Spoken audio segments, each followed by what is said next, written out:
आज हम लोग पृथ्वी की आंतरिक संरचना का अध्ययन करेंगे। पृथ्वी की आंतरिक संरचना, interior structure of the earth. जब हम लोग पृथ्वी के सरफेस से सेंटर की ओर बढ़ते हैं, सरफेस से सेंटर की ओर, तो टेम्परेचर में, प्रेशर में और डेंसिटी में, तीनों में बहुत तेज़ी से वृद्धि होती चली जाती है। पृथ्वी के सरफेस का, ग्लोब दीजिए, पृथ्वी के सरफेस का एवरेज टेम्परेचर 15 डिग्री सेल्सियस है, जबकि सेंटर पर, सरफेस से सेंटर की ओर बढ़ने पर लगातार बढ़ते हुए सेंटर पर 6000 डिग्री सेल्सियस हो जाता है। पृथ्वी के सरफेस पर जो डेंसिटी होती है, डेंसिटी सरफेस के निकट की चट्टानों का 2.6 ग्राम प्रति घन सेंटीमीटर होता है और पृथ्वी के केंद्र पर यह पहुंचकर 18 ग्राम प्रति घन सेंटीमीटर तक हो जाता है। इसी तरह से पृथ्वी के सरफेस पर जो प्रेशर है, जो वायुमंडलीय दाब है, वह नियरली इक्वल टू 1 बार है, 1.032 बार है, जो बढ़ करके सेंटर पर 392 into 10 to the power 8, 392 into 10 to the power 8 बार हो जाता है। तो आप देख सकते हैं कि कई हज़ार गुना प्रेशर बढ़ जाता है सरफेस की अपेक्षा सेंटर पर। टेम्परेचर भी 15 डिग्री सेल्सियस से 6000 डिग्री सेल्सियस हो जाता है, डेंसिटी भी कई गुना ज़्यादा हो जाता है। तो इसी कारण किसी भी प्रत्यक्ष विधि द्वारा पृथ्वी की आंतरिक संरचना की जानकारी प्राप्त करना आज तक कठिन ही नहीं, असंभव, इम्पॉसिबल बना हुआ है। इसीलिए पृथ्वी की आंतरिक संरचना की व्याख्या करने के लिए समय समय पर विभिन्न भूगर्भ शास्त्रियों ने अपनी अवधारणाएं प्रस्तुत किया है, जिसमें वांडर ग्राट का नाम आता है, स्वेस का नाम आता है, फिलिप्स लेक का नाम आता है, होम्स का नाम आता है। इन विद्वानों ने पृथ्वी की आंतरिक संरचना की व्याख्या किया है, जिनमें सबसे पहला नाम आता है स्वेस का, जिन्होंने 1906 में पृथ्वी की आंतरिक संरचना की अपनी अवधारणा प्रस्तुत किया। इस अवधारणा के अनुसार इन्होंने देखा कि यह एक परंपरागत अवधारणा है, पृथ्वी की आंतरिक संरचना की एक परंपरागत अवधारणा है। इसमें इन्होंने बताया कि पृथ्वी के आंतरिक भागों को मुख्यतः 3 परतों में विभाजित किया जा सकता है। पहला सियाल परत, दूसरी सीमा परत और तीसरी निफे परत।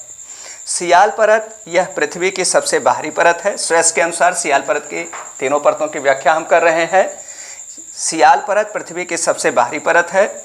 इसकी थिकनेस इन्होंने एग्जैक्ट नहीं बताया, इन्होंने कहा कि प्लेस टू प्लेस इसकी थिकनेस वेरी कर सकती है, इसकी मोटाई बदल सकती है। 50 किलोमीटर से लेकर 300 किलोमीटर के मध्य सियाल परत की मोटाई वेरी करती है। कहीं पर इसकी मोटाई 50 किलोमीटर हो सकती है या अधिकतम ज़्यादा से ज़्यादा 300 किलोमीटर मोटी परत हो सकती है सियाल परत।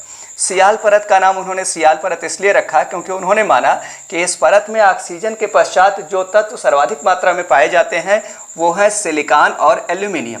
सिलिकॉन का SI सिंबल और एल्यूमिनियम का AL लेकर के इन्होंने एक शब्द बना दिया सियाल, और इस परत का नाम रख दिया सियाल, क्योंकि इस परत में ऑक्सीजन के पश्चात सिलिकॉन और एल्यूमिनियम तत्वों की प्रचुरता है। इसके अलावा इस परत में जो तत्व हैं, 2 या 2 से अधिक तत्व मिल करके इनऑर्गेनिक जो कंपाउंड बनाएंगे उसे हम लोग मिनरल कहते हैं। खनिज, चट्टानों का निर्माण करने वाले जो खनिज इसमें ज़्यादा मिलते हैं उनमें है सोडियम तथा पोटेशियम के सिलिकेट मिनरल्स। इसमें सोडियम तथा पोटेशियम के सिलिकेट खनिजों की अधिकता है। और इन खनिजों से जो चट्टान बनते हैं वो है इग्नियस, एसिडिक इग्नियस रॉक्स, अम्लीय अग्नेय चट्टानें। इसमें सियाल परत में अम्लीय अग्नेय चट्टानों जैसे ग्रेनाइट तथा ग्रेनोडायोराइट की बहुलता होती है। ग्रेनाइट और ग्रेनोडायोराइट चट्टानें इसमें ज़्यादा मात्रा में पाई जाती हैं, जो अम्लीय अग्नेय चट्टानें हैं। अर्थात ऐसी अग्नेय चट्टानें हैं जिनमें सिलिकेट मिनरल्स की मात्रा मोर देन 60% होती है, उन्हें एसिडिक इग्नियस रॉक्स कहते हैं। तो इसमें एसिडिक इग्नियस रॉक्स मिलते हैं। सियाल परत में अम्लीय अग्नेय चट्टानें मिलती हैं जैसे ग्रेनाइट और ग्रेनोडायोराइट। इस जो सियाल परत है इसका डेंसिटी, इसका जो घनत्व है यह 2.7 से लेकर 2.9 ग्राम पर सीसी, अर्थात 2.7 से 2.9 ग्राम प्रति घन सेंटीमीटर के मध्य इसका घनत्व है सियाल परत का। स्वेस ने माना है कि सियाल परत में रेडियोधर्मी पदार्थों की अधिकता है और रेडियोधर्मी पदार्थ अल्फा बीटा कण और गामा किरणों का एमिशन सतत करते रहते हैं, गामा किरणों का उत्सर्जन लगातार करते रहते हैं, किंतु फिर भी गामा किरणों की ऊष्मीय ऊर्जा बहुत ज़्यादा होती है, तो इस परत का तापमान बहुत ऊंचा हो जाना चाहिए। लेकिन इस परत में गहराई के साथ तापमान में तो वृद्धि होती है और 1 डिग्री सेल्सियस तापमान बढ़ जाता है। 1 डिग्री सेल्सियस तापमान बढ़ जाता है 32 मीटर नीचे जाने पर। 32 मीटर नीचे जाने पर 1 डिग्री सेल्सियस तापमान इस सियाल परत में बढ़ता है, या 32 डिग्री सेल्सियस तापमान बढ़ जाता है। 32 डिग्री सेल्सियस तापमान बढ़ जाता है 1000 मीटर नीचे जाने पर, 1000 मीटर, या इसी को कह सकते हैं पर किलोमीटर। 32 डिग्री सेल्सियस पर किलोमीटर की दर से सियाल परत में, स्वेस ने बताया कि सियाल परत में 32 डिग्री सेल्सियस प्रति किलोमीटर की दर से गहराई बढ़ने के साथ तापमान में वृद्धि होती है। किंतु सियाल परत का तापमान बढ़कर इतना ऊंचा नहीं हो पाता कि यहाँ की चट्टानें पिघल सके, और इसी कारण सियाल परत ठोस अवस्था में, सॉलिड फेज में पाई जाती है। उन्होंने यह माना कि सियाल परत वाह्यतम परत है और यहाँ की ऊष्मा बाह्य अंतरिक्ष में विकृत होती रहती है, और इसलिए सियाल परत का तापमान इतना अधिक नहीं हो पाता कि यहाँ की चट्टानें पिघल सकें, और इसी कारण सियाल परत ठोस अवस्था में पाई जाती है और वाह्यतम परत है सियाल परत। सियाल परत के नीचे जो मध्यवर्ती परत सीमा परत है, इसके विषय में इन्होंने कहा कि सीमा परत की जो मोटाई है वह कम से कम 1000 किलोमीटर है, ज़्यादा से ज़्यादा 2000 किलोमीटर है। अर्थात एग्जैक्ट नहीं बता पाए थे स्वेस सियाल सीमा निफे परतों की थिकनेस। उन्होंने सीमा परत की थिकनेस कहा कि इसकी मोटाई 1000 से 2000 किलोमीटर के मध्य है। इसमें ऑक्सीजन के पश्चात जो तत्व सर्वाधिक मिलते हैं उनमें है सिलिकॉन और मैग्नीशियम, और सिलिकॉन और मैग्नीशियम को मिलाकर इन्होंने एक शब्द बनाया सीमा, और इस आधार पर इन्होंने कहा कि इसका नाम रख दिया इन्होंने सीमा परत में। और इसके अलावा इन्होंने कहा कि इसमें लोहा और मैग्नीशियम के सिलिकेट खनिजों की प्रचुरता है। लोहा और मैग्नीशियम के सिलिकेट मिनरल्स इसमें ज़्यादा मिलते हैं, और 2 या 2 से अधिक जो रॉक फार्मिंग मिनरल्स हैं, चट्टानों का निर्माण करने वाले खनिज हैं, वो मिलकर के जो जिसका निर्माण करते हैं उसे कहते हैं चट्टान। और इसमें जो चट्टान मिलती है वो है बेसिक इग्नियस रॉक्स। क्षारीय अग्नेय चट्टानों की इसमें अधिकता होती है। क्षारीय अग्नेय चट्टान जैसे बैसाल्ट की इसमें अधिकता होती है, बैसाल्ट इसमें मिलता है। और उन्होंने देखा कि बैसाल्ट का घनत्व सामान्यतः 2.9 से ज़्यादा होता है, तो इस आधार पर इन्होंने कहा कि गहराई बढ़ने के साथ प्रेशर भी बढ़ेगा, तो सीमा परत का डेंसिटी इन्होंने बता दिया 2.90 से लेकर के 4.75 ग्राम प्रति घन सेंटीमीटर या ग्राम पर सीसी इन्होंने बताया कि सीमा परत का घनत्व है। 2.9 से हम लोग कह सकते हैं 4.7 ग्राम पर सीसी सीमा परत का इन्होंने घनत्व बताया। और यह कहा कि जो मध्यवर्ती परत सीमा परत है, इसमें तापमान इतना ऊंचा हो जाता है कि यहाँ की चट्टानें पिघल जाती हैं, इसी कारण सीमा परत द्रव अवस्था में मौजूद है। और सीमा परत का डेंसिटी भी हम लोग देख रहे हैं कि सियाल परत से काफ़ी ज़्यादा है, और इस आधार पर इन्होंने कह दिया कि जो सियाल परत है ठोस अवस्था में है और सीमा परत पर तैराव की स्थिति में है। सीमा ऊपर है, सियाल ऊपर है, सीमा नीचे है, और सीमा परत की डेंसिटी सियाल परत से काफ़ी ज़्यादा है। सियाल परत सीमा परत पर तैराव की स्थिति में है, फ्लोटिंग कंडीशन में है।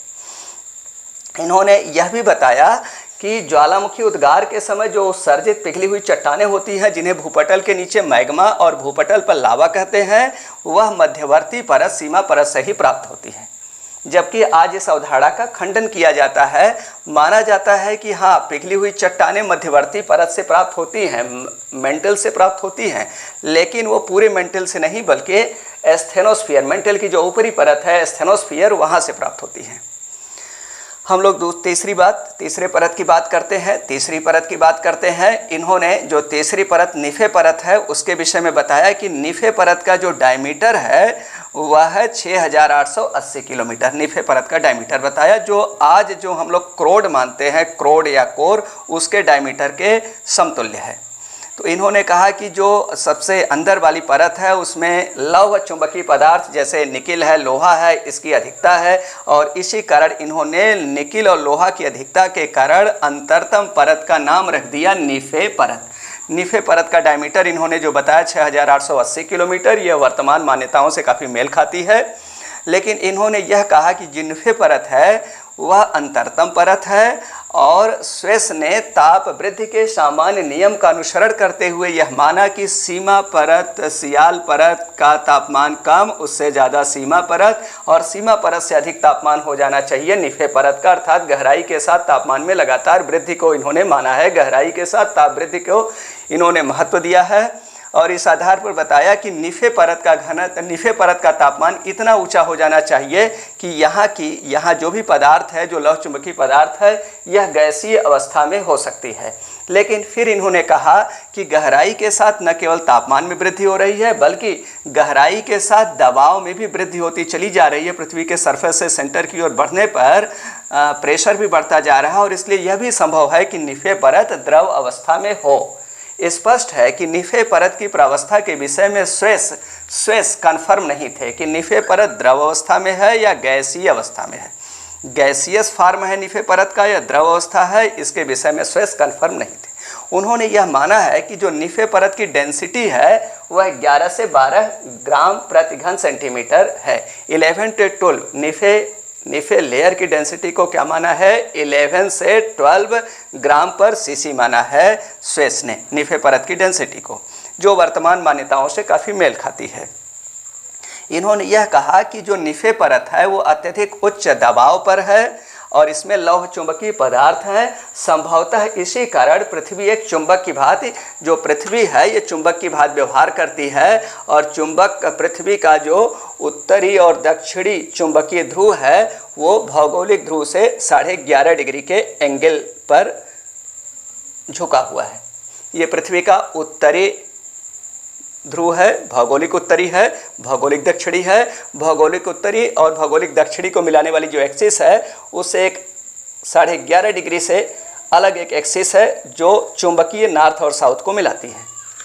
तो इस प्रकार पृथ्वी जो एक क्षण चुंबक की भांति, रॉड मैग्नेट की भांति व्यवहार करती है, उसका कारण स्वेस ने बता दिया कि निफे परत में लौह चुंबकीय पदार्थों का उच्च दबाव पर मौजूद होना, निफे परत में लौह चुंबकीय पदार्थों का उच्च दबाव पर मौजूद होना पृथ्वी के चुंबकत्व का कारण है।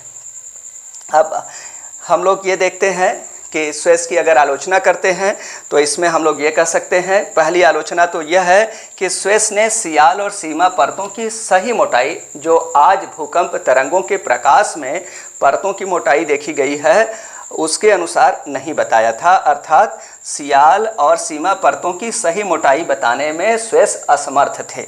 दूसरी आलोचना अगर किया जाए तो यह हो सकती है कि स्वेस ने जो ताप वृद्धि के सामान्य नियम का अनुसरण करते हुए बता दिया कि सियाल परत ठोस, सीमा परत द्रव और निफे परत द्रव या गैसीय अवस्था में है, यह पूर्णतः सत्य नहीं है। आज यह माना जाता है पृथ्वी की ऊपरी परत ठोस है और मध्यवर्ती परत भी ठोस है। मध्यवर्ती परत में एक लेयर है, दुर्बलता मंडल स्टेनोस्फीयर, वह प्लास्टिक जैसा ठोस है, गीली मिट्टी जैसा, ग्रीस जैसा, मोम जैसा ठोस है और पूरा ऊपर वाली परत जो क्रस्ट है, मध्यवर्ती परत मेंटिल है, दोनों को इलास्टिक सॉलिड माना जाता है, प्रत्यास्थ ठोस माना जाता है।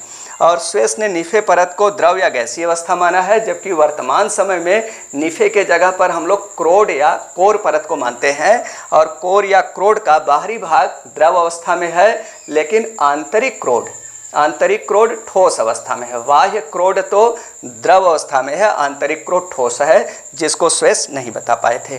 फिर भी स्वेस ने जो पृथ्वी के घनत्व, पृथ्वी की विभिन्न परतों का जो घनत्व बताया है, डेंसिटी बताया है और जो संघटन बताया है, कंपोजिशन बताया है, वह वर्तमान मान्यताओं से मेल खाती है और इसी कारण आगे के सभी अध्ययनों में स्वेस द्वारा प्रस्तुत पृथ्वी की आंतरिक संरचना की अवधारणा एक संदर्भ बिंदु के रूप में कार्य करती है। आगे के जितने भी होम्स हैं, वांडरग्राट हैं या फिलिप्स लेक हैं या भूकंप तरंगों के प्रकाश में पृथ्वी की आंतरिक संरचना का जो अध्ययन है, उन सभी स्टडीज़ में, अध्ययनों में स्वेस द्वारा प्रस्तुत पृथ्वी की आंतरिक संरचना की अवधारणा एक संदर्भ बिंदु के रूप में कार्य करती है।